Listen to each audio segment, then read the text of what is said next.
Yes. Welcome back to the PMC Podcast, and I'm joined again by another very special guest, Tom Barkley. How are you, mate? It is Barkley, isn't it? Yeah, Barkley, mate. Oh, yeah. I was really concerned about getting. There's always like people's surnames. I'm like, am I going to get this wrong? How are you doing, mate? You all right?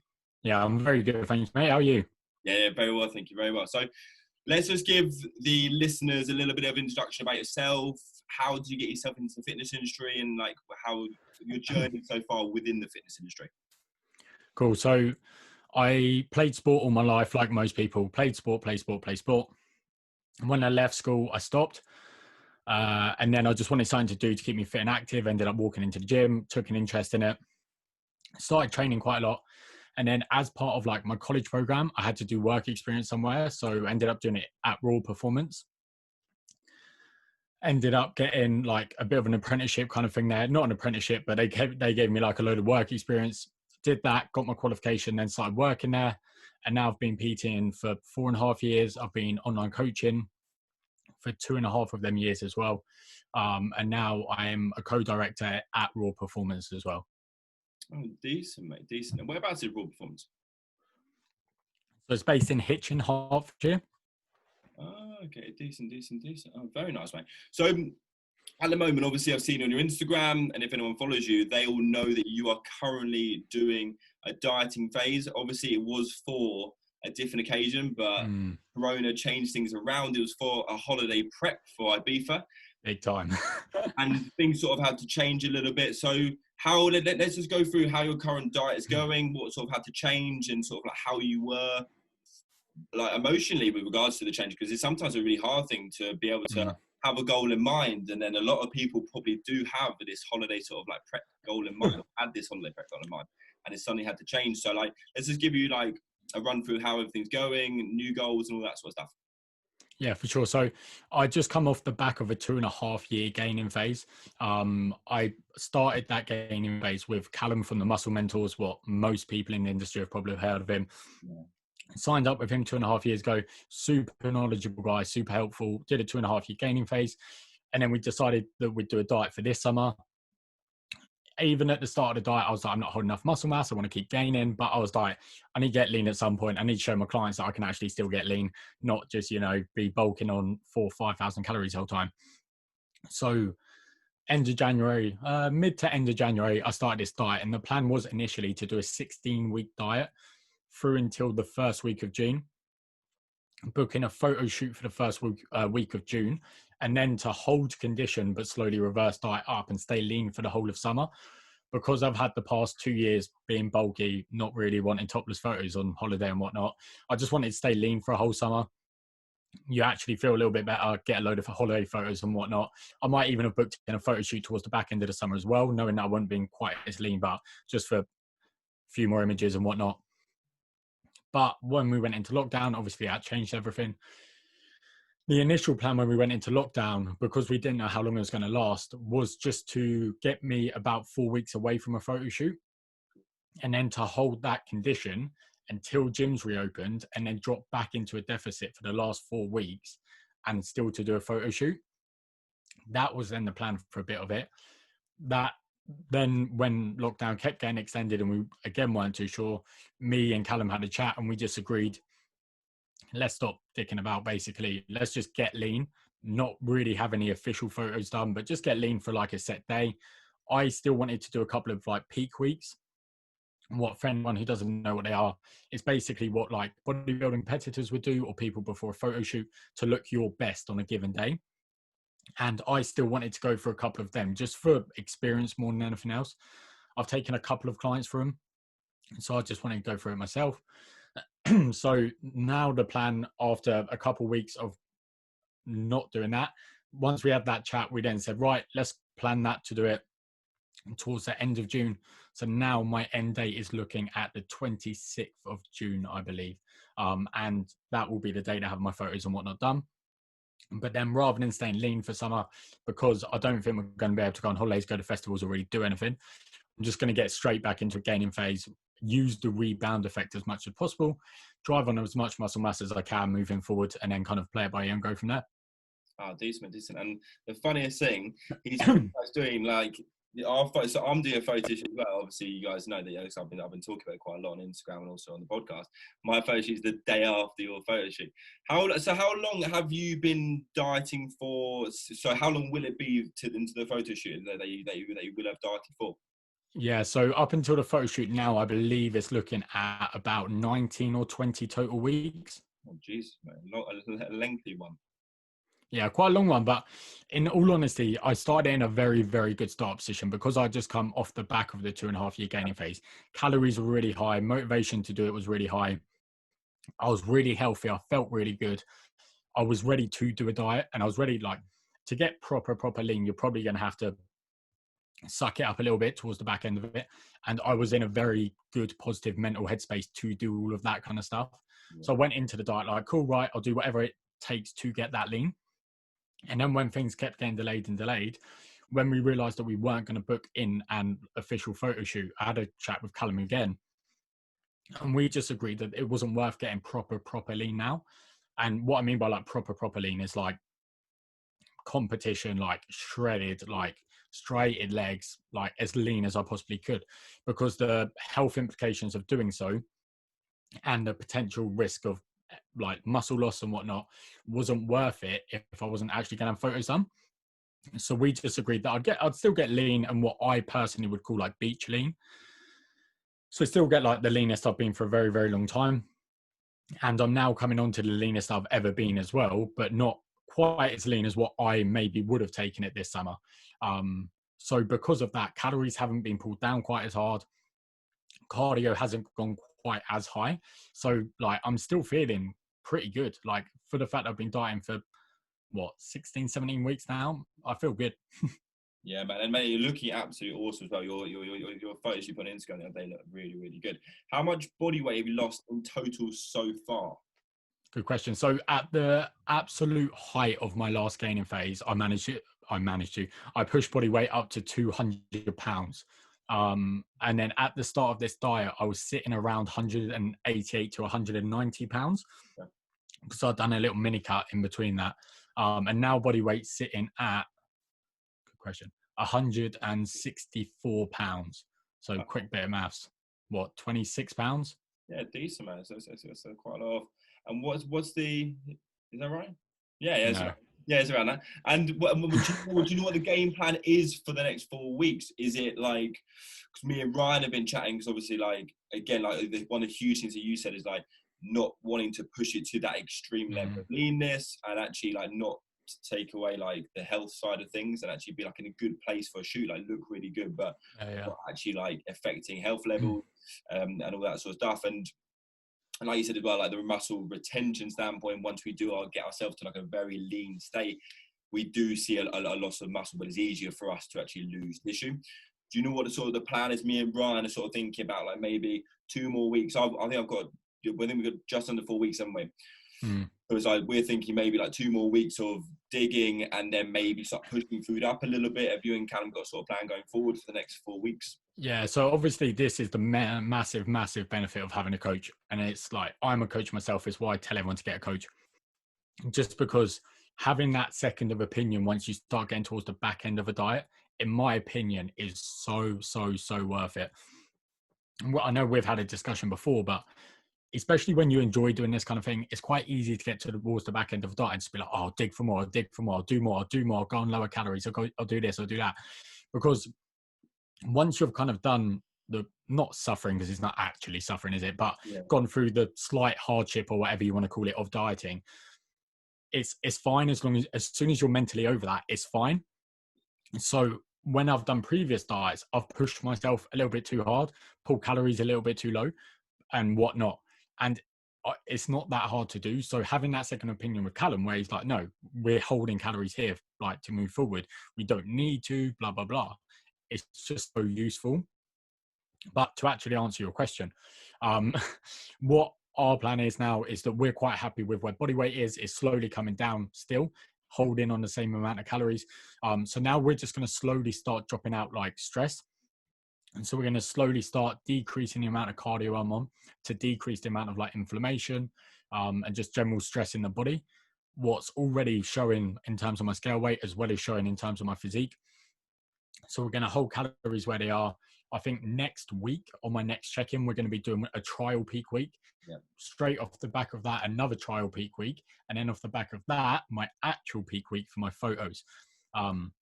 Because I said that I kind of wanted to run 2 back to back to kind of, again, get some experience, give us a little bit more chance to play around with manipulations. We decided that we'd run 2 trials back to back and then 1 actual week. So I've effectively got 1 week of actual fat loss coming up, and then a couple of trial weeks of looking the best I can for a day. Yeah, man, that's something that me and I've just got Ryan in my corner at the moment. He's just a very good friend of mine, and I'm going to jump on board with him from a coaching point of view. As soon as this is over, like you said, like go straight into like a rebound phase and actually just grow as much tissue as possible. But he's just, I've been sort of just sending photos every day, and it's been like, what do you think, mate? Blah, blah, blah. And it's what you said was like the most key point with regards to when it's yourself and when you're doing your own diet, it is so easy to just dig and think you need more, because you don't actually realize how lean you are. Like, I send Ryan my photos every morning. I do a little video of like from back inside, a few poses, and he's like, mate, you look fucking sick. You're exact. He was like, you could do a shoot now. He was like, you look awesome. He was like, fill you up a bit, get a pump, you'll look amazing. And I'm like, I don't look lean enough. I need to go harder. I'm still hungry. So I'm not that hungry. I'm like, I can dig. I can suffer more. Like it shouldn't be suffering, but like it's such a crazy thing. That's like the power of like having a coach and having someone in the corner just to look after you. And I'm not being funny, but if I continue digging, and like yourself, if you continue digging, you'll look worse than if you relaxed, had a bit more food, 100%. Chilled out next bit, like understood your body, understand how much like carbohydrates you need to sort of fill you up, and those sort of stuff is so cool. And it's awesome to see that you want to do like peak weeks or trials, just to sort of like and understand like how it feels as well as a coaching point of view. Like, and that's what I'm quite excited for as well. I've never done one before, and it's something I will do with clients if they do shoot like that. So it is something which is quite exciting. But that's awesome, man. Let's go on to we've rambled on about this whole diet. I knew it was going to be a long conversation. Obviously, everyone's like, "Can you two shut up about your own diet? So we want some actual useful information." Yeah, because we both diet at the moment. It's like when you're dieting, it's like the only exciting thing to talk about is your diet. So you did a bit of PT at the gym. You did like half online coaching, half PT. You also co-own a gym. How has your business sort of affected? Like, how's the whole situation affected your business, and also how have you adapted things within this period of time? Because obviously, like we thought it was going to be 4 weeks. We were like, is it going to be? Yeah. Now I think we're like 10 weeks in or something, and it's still very unclear going forward and what's going to happen. So, how have you adapted things going forward? Yeah. So. The way I kind of see it, I've kind of got like 3 main job roles. I've kind of got like gym manager, owner, whatever you want to call it, where you've got to manage the whole gym's client base as well as trainers. I've got my own personal training clients, and then I've got all of my online coaching clients as well. From an online coaching perspective, super easy. I messaged them all, was like, right, gyms are going into lockdown. Straight away, send me what equipment do you have available to you. And I straight away uploaded into my client Facebook group a massive load of like equipment list options. Was like, guys, no matter what your budget is, either get this, or get something. So online wise, super easy. That was like, didn't really miss a beat with anyone. That was quite simple. For my personal training clients, messaged all of them. I said, look, this is what's happening, and we've got a couple of options.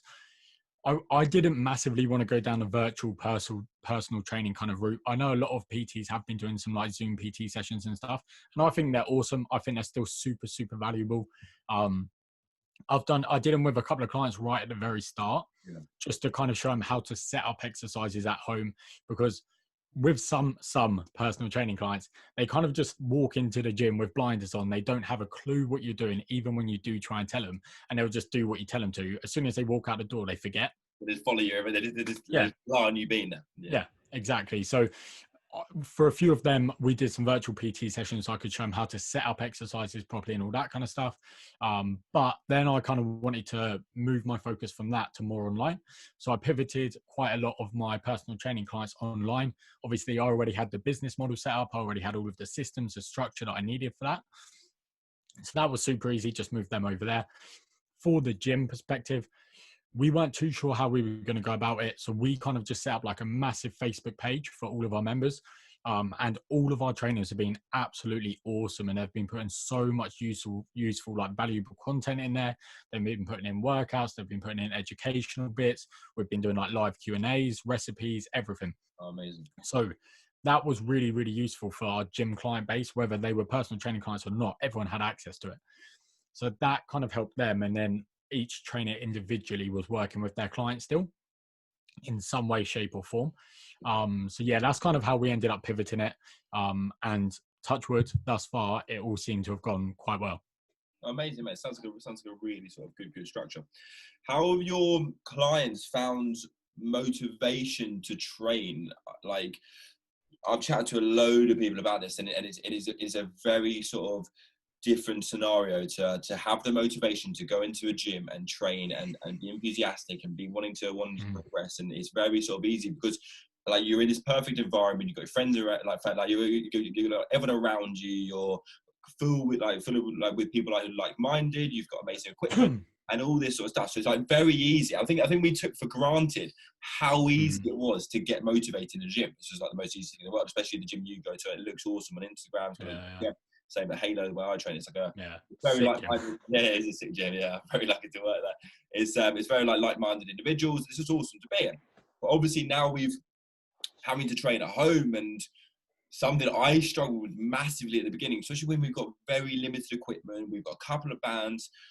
It's hard. How have your clients found motivation, and how have you pushed and encouraged motivation towards them to making sure they are still staying motivated within the home training? Yeah, for sure. So I would love to be able to tell you that every single one of my clients has been absolutely perfect and stayed super motivated, but it's just not true. And any personal trainer who tells you that they have are probably fucking bullshitting you as well. Yeah. The thing with motivation is each client's extremely different. Like some of my clients were like, right, what can I do? Let's go. And they were like even more motivated. And it was also like, it was almost like they wanted to prove a point that they could still train in lockdown and they could still see results in lockdown. So a lot of them were like, yeah, let's go. Most people were kind of like, yeah, right, let's do it. And then after a couple of weeks, the novelty of home training kind of wore off a little bit. They were fed up of using the band in their fucking living room and they wanted something to do outside of that. And then another load of my clients were just kind of like, I don't know if this home training is for me. Like, I'll do the bare minimum that I need to do, but what can I do to kind of sustain where I'm at? And then as soon as gyms are open, we'll hit it hard again. Yep. So I kind of had like 3 different bands. And when it came to my personal clients, you had to approach motivation very specifically to them. Like I speak to all of my clients multiple times a week.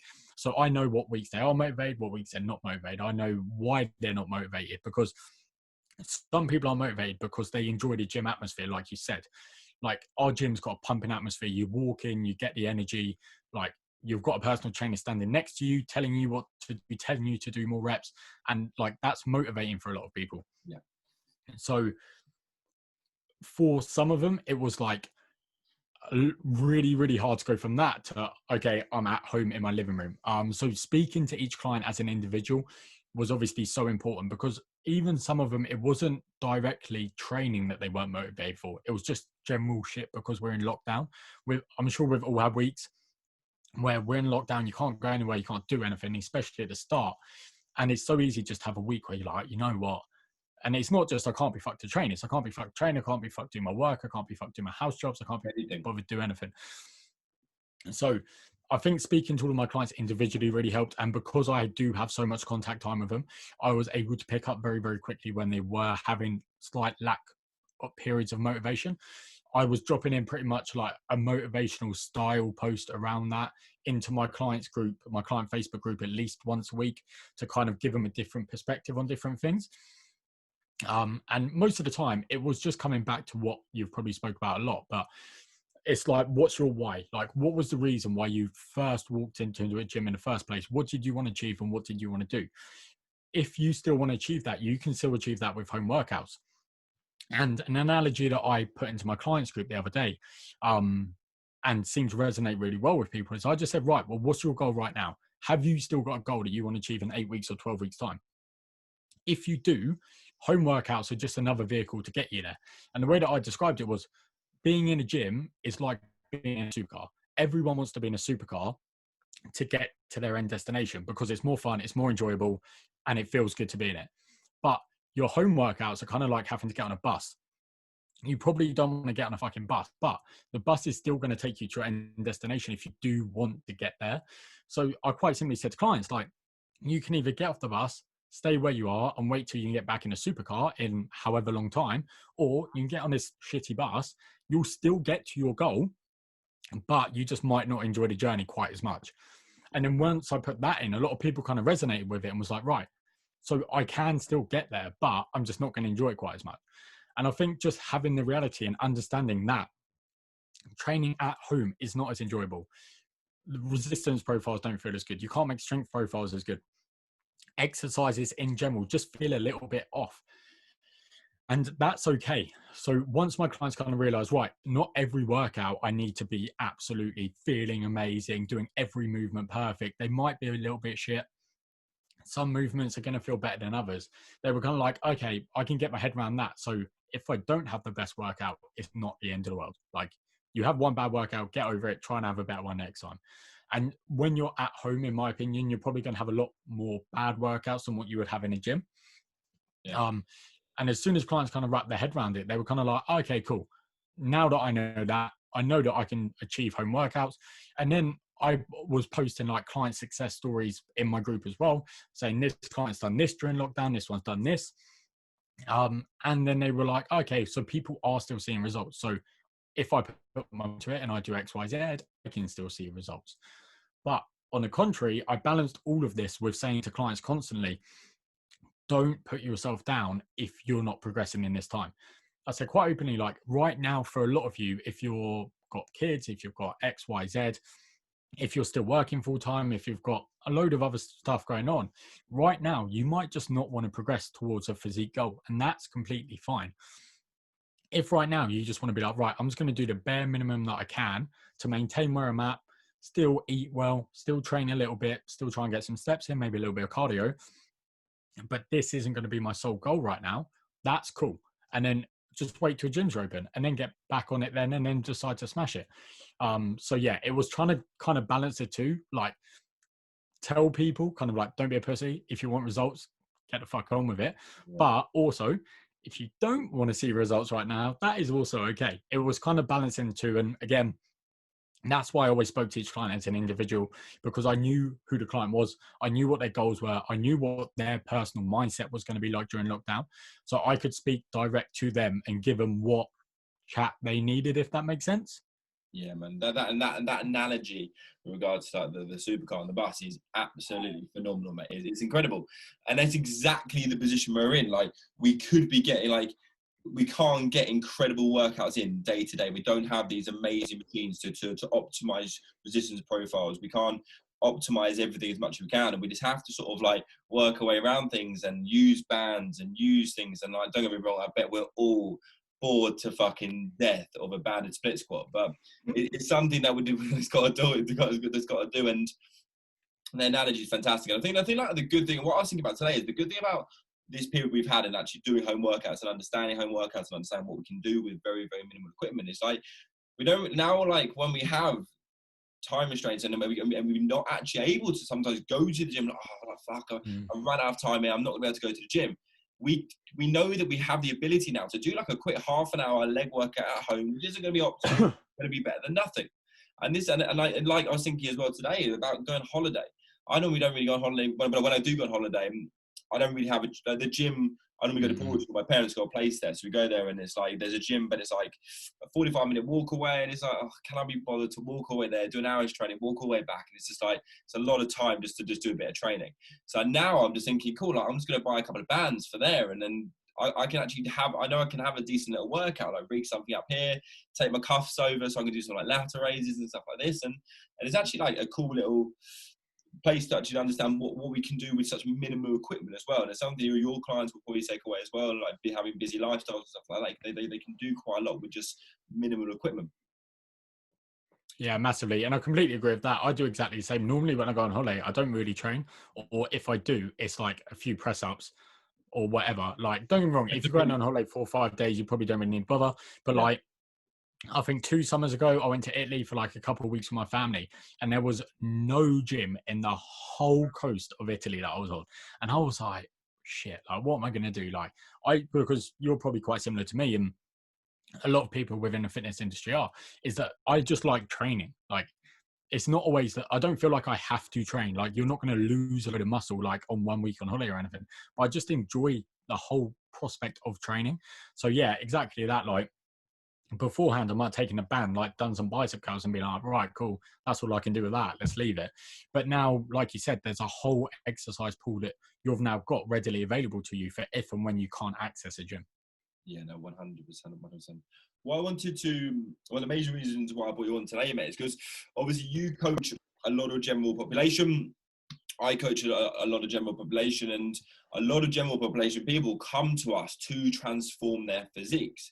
And obviously they see all these people on Instagram getting absolute like shreds in like 8 weeks and all this sort of stuff. They see all this stuff on Instagram. And I wanted to talk to you about how do you sort of structure a general population's transformation with regards to like their programming, their nutrition, their like recovery sleep and stuff like that, because we're like, they're coming to us with not the most optimal position to do so, in a sense where when we as like PTs, and obviously just like we love the industry and we love what we do, have a goal. It's quite easy to sort of put these blinkers on and get on with it. And a lot of people say to me like, just don't get how you do it. And I'm just like, because it just means so much to me, and it doesn't mean so much to everyone else, and that is absolutely fine. Like not having the ability to adhere all the time is absolutely fine, and it's not like if you have a bad day, we all have bad days. But like people like us are a little bit more weird in the sense that can be a little bit robotic, in a sense where we just do what we've got to be, what has got to be done, and we sort of just like put these blinkers on and get it done. Is to say like, well, throughout this diet, I've just been doing what I needed to do. I'm sort of not really working around anything. I'm just sort of just getting it done, ticking each box day by day. And I wanted to sort of talk to you today about like, how do you sort of like structure things with the general population client coming to you with a busy lifestyle? They've got a busy job, they've got a family, they've got kids. Tracking food might be challenging because they've got like their wife cooks for them. How do you sort of work around those sort of things? Yeah, so without being too annoying, obviously it all depends on the client, their personal situation and whatnot, but that's one of the things I speak to a lot of guys about when I first start coaching them, because they've seen these guys absolutely shredded on Instagram, or even they've seen personal trainers such as yourself and myself, who, if I say that I'm doing a diet of 16 weeks, like nothing needs to distract me from that. Like I can put my sole focus and attention on achieving that goal. Whereas when they're a parent, when they've got a busy job, when they've got a very active social life, maybe they can't put the blinkers on for that long. It's just not going to be doable. So number one is the consultation process. And it still surprises me that there's some personal trainers who don't even have a consultation process. They just go like, hi, you're right, do you want a free session? And then they just kind of crack on with it. But I think it's absolutely vital, and not only for like movement assessments and whatnot, but more to get to know the person. Like when I sit down with someone, I'm learning what they're like. Like I want to know what their behavior is like. I want to know what their job's like. I want to know what their social life's like. I want to know what other commitments they've got outside of going to work and coming and training with me, because all of these will allow you to start building a plan that works around them. And something that I massively focus on is making the plan as easy to adhere to as possible. Like, why would you set yourself up for failure? Like, if you're a normal guy who plays, like a lot of my guys play football a couple of times a week, maybe have childcare to worry about and work quite busy jobs up in like London. So why would I take him and be like, right, I want you to train 6 days a week and I want you to do 6 lots of fasted cardio and I want you to stick to this nutrition plan? Because he's just going to be like, yeah, I'll do it. And then like 2 weeks in, he'll have to stay late at work. His kid won't be getting looked after, whatever. And he'll just sack the whole thing off and be like, it's not worth it.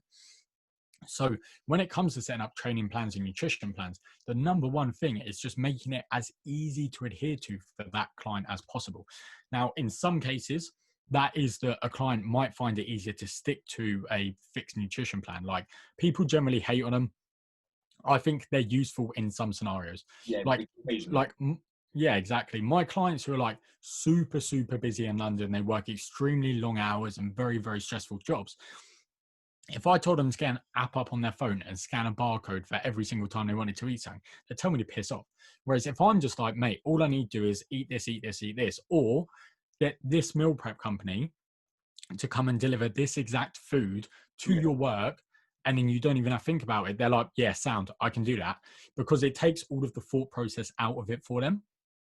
Whereas you then take another client who maybe he likes to eat in the evenings with his wife, maybe his wife cooks for him. So with him, it's all about learning how to structure the nutrition around that evening meal and making sure that he doesn't feel awkward. His wife doesn't hate the fact that he's on a diet just because he'll never eat with them and stuff like that. So when it comes to nutrition, it's just about finding where a client's limiting factors and their barriers might be, and making sure that we can work around it. Like even the guys who have really, really active social lives, I always sit them down and always be honest with them and just be like, right, well, what's your goal and how long have we got to achieve it? If they're like, I'm going to Ibiza in 8 weeks and I want to be in the best shape of my life, I'm like, right, your social life's probably going to have to take a bit of a hit over the next 8 weeks then, mate. But if someone's like, I want to lose a stone over the next 6 months and I just want to feel better about myself, then you're like, right, cool, we can work around your social life at the weekend. We'll use a bit of a calorie borrowing approach. We'll give you a few more calories, educate them on lower calorie food options and lower calorie drink options for when they're out and about, and educate them about how to make training fit around that as well. And then suddenly the geezer who's never been able to lose weight because he goes out and gets pissed every single weekend is still going out and having a social life and watching the footy with the lads and stuff, but he starts to see the scales come down, or he starts to see himself visually changing. And then he's like, shit, something's working here. Right, what can I do to get more? And then they kind of buy into the process a bit more. And then they're just that much more motivated. And then when it comes to training, in my personal opinion, most people try and do too much too soon. If you're going from hit and miss with a gym, sometimes you're going with your mates and do a few sets of bench press. Sometimes you just wing it a bit. Or you're going from never training before. You don't need to go into the gym and be going absolutely all in 5-6 days a week. So I normally start guys off with 3 to 4 sessions per week. And normally when I give them that, they're like, what? No, I can do more now. I can definitely do more. And I'm like, well, show me. Let's absolutely nail the next 8 weeks on this plan. If you show me that you can do that, I'll add in more. But I absolutely promise you that you don't need any more than that to see results. And I think is why a lot of people get demotivated and burnt out, because if they have to train 5-6 days a week, but their life doesn't allow for it, they're suddenly like, oh, well, I can't do that. So what's the point in even starting? Yeah. Whereas if I can show my guys that they can train 3 days a week and still see results, they're suddenly like, oh, right, I can make this work, because even if I can't train on this day, I'll just move it to this day and blah, blah, blah, blah, blah. So for me, it's just about looking at the client's lifestyle, being like, right, what barriers, what limitations are you going to have around nutrition, and what pre-beliefs do you have as well? Because that's another massive thing. People have done Slimming World, people have done Boom Bod, whatever shit you want to say. And then they come to you with some beliefs about diet, whether that's like you can't eat carbs after 6 p.m. or that's I have to eat clean, is what most of my lads say. Like, oh, I had something off plan, but it was clean or whatever. It's sorting out that. And that all just comes from an educational standpoint. But then it's just making nutrition and training as easy as possible for that given client to adhere to. And this is why it's personal training. And this is why cookie cutter bullshit programs don't work, and that's why a client going and buying a PDF document isn't going to work for them, because they need a professional to take them, to give them a plan that's going to work perfectly along their lifestyle, and then to hold them accountable to actually doing it. And a lot of my guys, like, they're not naive. They're like, I know that accountability and me paying you money is half the reason I'm seeing results, because I'll stick to it, because I'm not giving you money every month to tell me to do something and then not doing it. So yeah, that's basically a really long-winded answer, but hopefully there was something helpful within that. That was really, really, really good, man. Especially when a few things what you said, like regards to understanding the duration of the goal is one of the key things we have to consider here. When a client comes to us and, like you said, I just want to lose a stone, I want to get a bit fitter, a bit healthier, no real goal, maybe next year, be quite nice to lose a bit here. We can be very sort of flexible in the sense that, like, with regards to, like, we can give them more sort of like non-tracking advice. It could be a little bit more just like understanding how nutrition works. It could be more of like an educational sort of journey within the training, within the nutrition, within their lifestyle and all sort of stuff. But when someone comes to us and we're like, I have 8 weeks and I want to be absolutely shredded for Ocean Beach, and they're not that shredded to begin with, and they're going to have to dig for this 8 weeks. They got to sit them down and be like, I'm like, you're going to have to commit to this. You're not going to be able to sort of like steer off. I'm going to teach you how you can adhere to certain situations, like going to barbecues, going and having a few beers with your mates. But you're not going to be able to go and get pissed up every weekend. You're not going to be able to do this. You're going to have to stay on the standpoint. And like one of the things I do with my clients is, as soon as we're allowed to go to barbecues and all the people on diets, we're allowed to go around with family and friends now for like outside for gardens and beers and whatever, just be in the garden with 6 people. First thing I did was like, okay, cool. We all need to first of all quickly understand how to bank calories. We need to understand to hold yourself accountable to weekends. We need to understand this, because I don't want you guys to suddenly be like, I'm allowed to go do what I want. Fuck the diet. Let's go do this. Like, we can still achieve amazing results with just understanding how nutrition works and how it's all about just like weekly numbers, not about being consistent day to day. It's all about just adhering on to a weekly basis, which is the most important factor. Yeah, and I think that's massive in itself. The whole educational side of it is a whole nother ball game. And in my personal opinion, it's where a lot of PTs let themselves down. Is for a client to see decent results, it's all about educating them. If like whatever approach you're taking with your client, if you're educating them and they know what they're doing and why they're doing it, they're so much more likely to stick to it. And then you give clients ownership of their own nutrition and of their own training. And I've heard PTs in the past saying that they don't want to do that because they don't want them to leave and not to be a client in like 6 months' time. But like, that's just like such a small-minded mentality. Like, there's always going to be new clients out there anyway. If you educate someone and you get them a sick result, they're probably going to stay with you just because they like you anyway. Yeah. But once you start educating clients, they can then take ownership. So like you said, when they're at a barbecue, they're not like, oh shit, oh no, I can't eat. Or they're not like, all right, yeah, let's just hit the fuck it button and have whatever I want. Like, oh yeah, I remember when Patrick put this into the Facebook group. I know exactly what I need to do here and not feel like a socially awkward twat. Yeah. And then sorry, go on. I know you go. So it's exactly that. It's just educating them around so many different variables that when it comes to training, when it comes to nutrition, when it comes to lifestyle, to let them take ownership and to make them understand kind of the fitness journey that they're on. Yeah, no, that's huge. And this is why I absolutely hate all different methods of dieting in regards to the slimming world, Weight Watchers, stuff like this, because they never teach you how to live a life. They teach you how to follow the diet. They never teach you the principle of the fucking how. Do you know what I mean? It's like they just like, so like you go to someone on Zoom world, it's like, oh, so what are you doing this weekend when you go out for drinks and a barbecue and all this stuff? They're like, oh, I'll just be good tomorrow. It's like, no, but how are you going to hold yourself accountable to that? They're like, don't know. It's like, this is why it's so important for us to educate people around nutrition. And it's quite funny. I had a friend of mine who's like a very, very general population person. Like, he's a plumber. He's just like goes to the pub every weekend. He just goes to have a few pints every Friday after finishing work. He's just he won't mind me telling this too. He's a good mate of mine. He also was a client of mine. He came to me and was like, mate, I need to lose weight for my wedding. I'm getting married next year. I don't know what to do. He was like, I'll be able to do the training. Like, I'll get you to train me 3 times a week, which is fine. I can do that. Like, you can push me through the sessions. I don't want to do it on my own, but I'll get you to push me through. I'm like, cool. He's like, but the nutrition side of things, we won't be able to do it. It was like, I can't eat clean. He's like, I see your fucking shit on Instagram. I'm not eating no chicken and rice. He's like fussy, doesn't like vegetables, doesn't like plain sort of like clean, quote unquote clean food.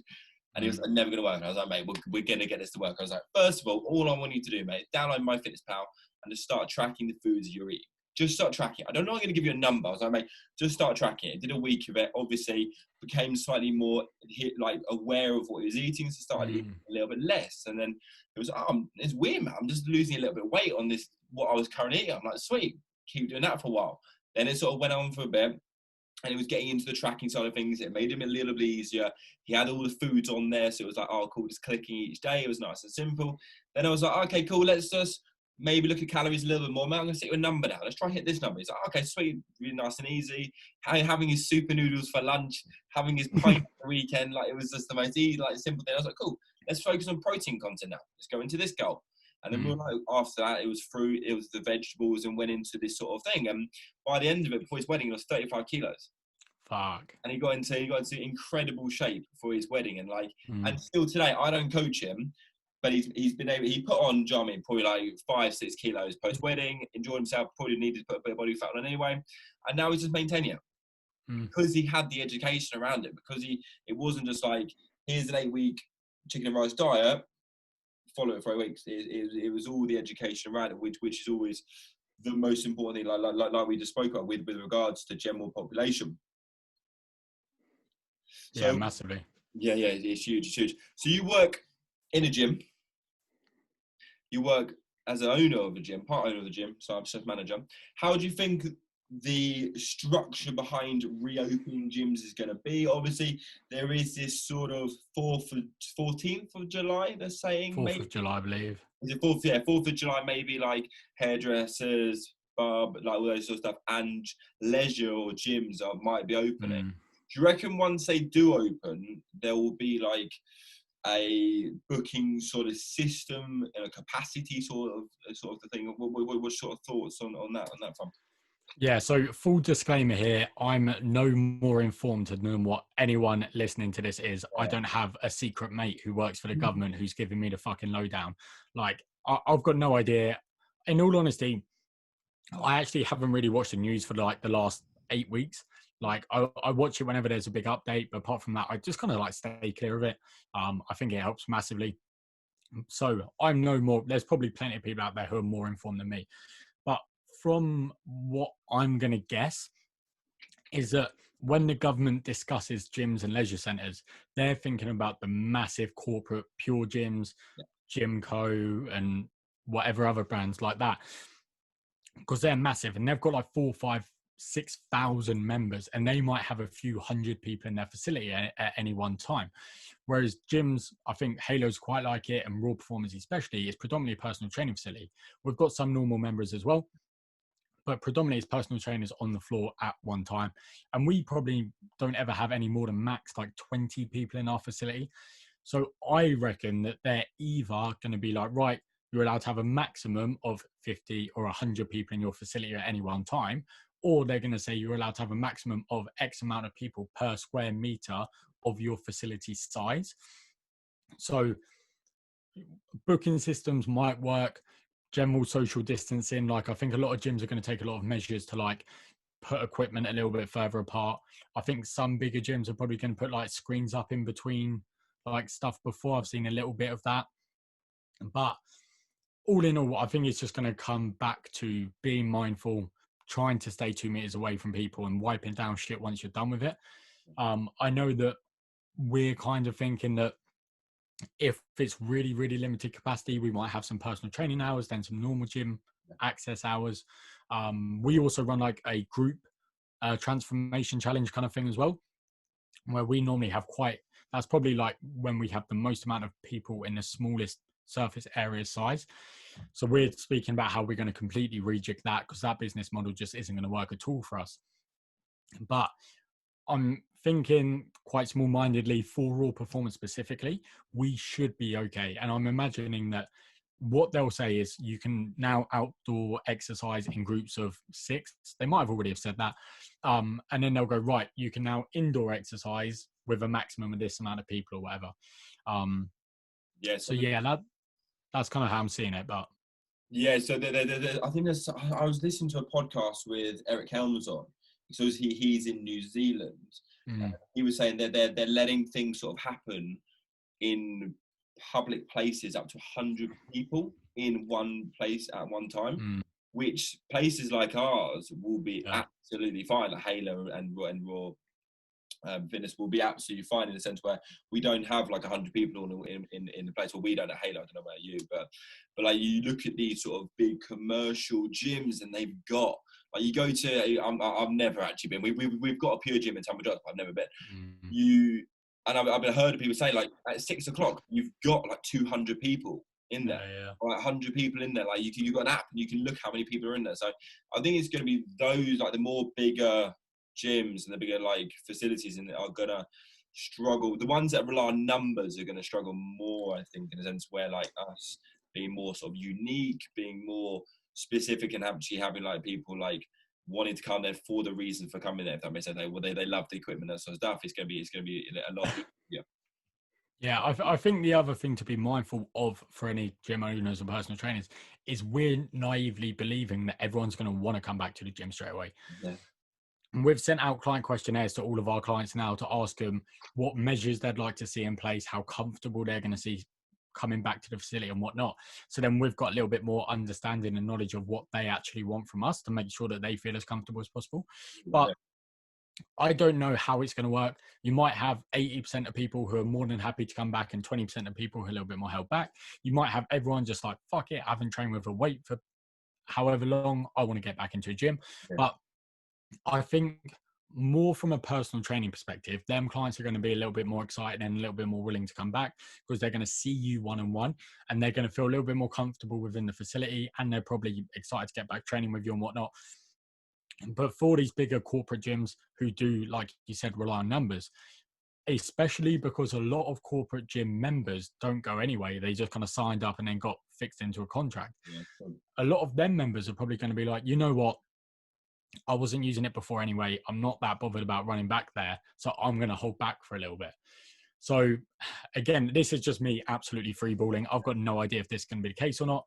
But that, in my opinion, there's definitely going to be somewhat number of people, I don't know how many that is, who don't want to go back into gym because similar to pubs, like the reality is a lot of people are going to want to go straight to pubs, but there's going to be a few people who don't. So I think it's something to be mindful of and to understand that I might have some clients who are like, you know what, I've got my home gym set up. I've now got a few weights, so I just want to stay at home for another month just to play it safe if they live with vulnerable people and whatnot. And then I'll come back to the gym next month. So even if we do have this 4th of July, if it happens or doesn't happen, you might not have a massive flood on the 4th of July. It might be August, it might be September, and it might not even be until the new year, until things feel like they're actually normal again with a buzzing facility. So I think it's something to take into consideration, even though there'd be no way to gauge it or to actually know. That's it. Like what you said is absolutely true. Like with regards to the people who are not fully into it, will be like, maybe not, maybe leave it a bit. But the people that love the gym will be straight back into. We wanted to go straight back into a facility. And one of my mates, he will probably listen to this. Shout out to Sean Marlowe, is a very good mate of mine. He basically, I was talking to him. I was like, I don't know how it's going to be when we go back into it. He was like, think of it like this, mate. You can drink a pint at home, but it's so much funner in a pub. And I was like, mate, that's such a good analogy. Like, you can train at home, but it's so much better in the gym. You can have a cold beer on the sofa on your own, but it's so much better with your mates in a pub. And it's such a true thing of like the people that love the gym will just want to go straight back into it and get back into it. So I'm just praying it's a nice, smooth sort of process and it's nice and easy and it's not too much hassle. We've been chatting a long time and we've got some awesome content for the guys. Let's wrap this up with a little Ibiza chat, mate. As I know that you are a keen Ibiza lad. Good old Ibiza, yeah, big fan. and you were meant to go this year, but you still, we had a chat before, and you still got it booked, so it still might be on the cards. How many years you've been so far, and what sort of stuff do you like to do out there? Where would you like to go? Where's your favourite spots? Yeah, so I've been over the past 2 or 3 years. But yeah, I had it booked again for this year for the bank holiday weekend in August. What was stupid expensive as well when I booked it. Flights were an absolute ripoff. But then obviously this all happened and we're like, oh, we'll just see because it might still happen, blah, blah, blah. And as we're getting closer and closer, I'm like, it's probably not going to happen. And to my knowledge and understanding, if anyone who's interested in Ibiza, none of the big clubs are going to be opening anyway. You might get a couple of smaller places, well, like Ocean Beach and Blue Marlin, I think are going to be open. Yeah. But do you want to pay all of that money, go out to Ibiza to have a bit of paella and then go to a day party? Like, I'd personally probably rather just get my money back, wait for another year, and then be able to do it a little bit better in 2021. But yeah, I went over there the first year and my mate was working out there. And I just very much enjoyed it the first time I got out there. And it's something that I think people either love or they hate. It's now become like quite like Instagram thing. Like loads of people go over there just because like it's a thing to do. And like they can take a picture at Ocean Beach with the girls or the boys in their designer clothes and whatnot. Yeah. What's cool, like if that's what you want to do, crack on. But I just generally just enjoy the whole atmosphere out there. I enjoy the party side of it. I enjoy the music side of it.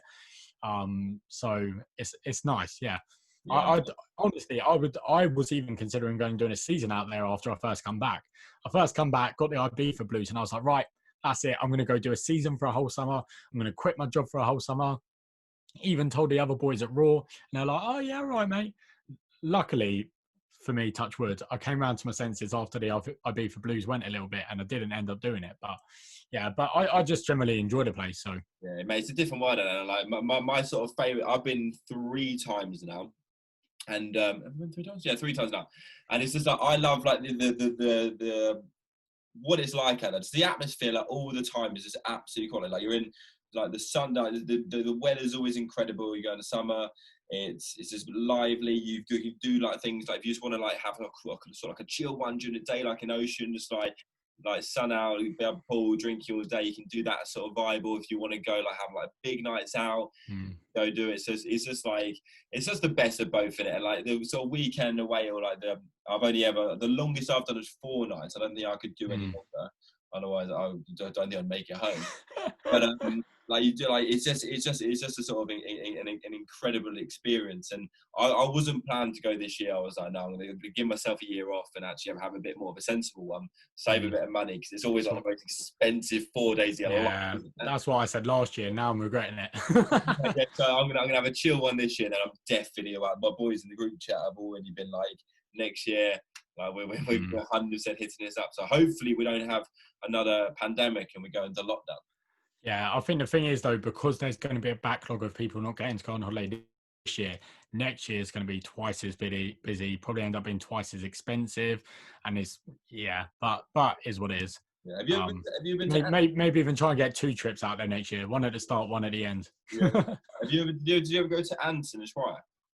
Yeah, big time. That is cool. That's like we did that on our first trip out there, and that was honestly my favourite day, because it goes from Ants like day pool night to like the evening as well, and then but we went to Elro after in Amnesia, but it was just way too busy. Like I was like, after a full on day finish, I was like, I cannot be in it. Me and my other mate looked at each other, was like, should we sat this off and just go to a pub? And we're like, yeah. Yeah, we when I last went out there, we went to Elro, a sick event, like cool, like all of the stuff going on is sick. But like you said, it was so busy. And I skipped last year, and one of my boys that went out there went to Elro, and they left after like an hour, because they were like, it was like, IB30, if you've never been and go to some of the big clubs, it's busy anyway. Like you ain't going to have loads of room. I generally just like, I'd rather have a little bit more space and be able to have a proper little boogie. Yeah. But like he just said, you walked in and like, it was just a joke. But I guess that's just with it becoming more popular with Instagram, with social media, it's just going to get more and more like that. So yeah, that's it.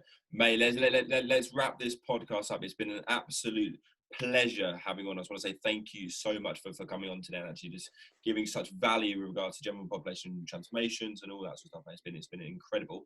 Where can the viewers and listeners find you on social media if they want to like inquire about coaching and all this sort of stuff, and actually just follow your journey within the last 3 to 4 weeks of your diet? Where's the best place for them to find you? Yeah, so best place to find me is probably just Instagram. It's just at TB Physique Development. But if you just search Tom Barkley, not spelled like the bank, with ARKLEY, then you'll be able to find me on there. And yeah. Awesome. And I'll pop your Instagram handle in the description box as well, mate, so people can click on that from there. But mate, thank you so much for coming on today. I really, really do appreciate it. And ladies and gentlemen, I hope you have enjoyed it. If you it's going to be available on, obviously, I don't know why I'm saying it's going to be available. You can obviously listen to it. If you've watched it on YouTube, please can you give it a like and subscribe. If you're listening to it on iTunes, please can you give it a review. And it's also going to be, it's also on Spotify now as well. So if you are listening to it on YouTube, it wasn't on Spotify before. Patrick takeover. Now it is on Spotify as well. We're taking over the world, and SoundCloud as well. So we're taking over the world for all you Android users. But yeah, thank you very much, guys. Cheers. Thanks for having me. You're welcome, man. You're welcome.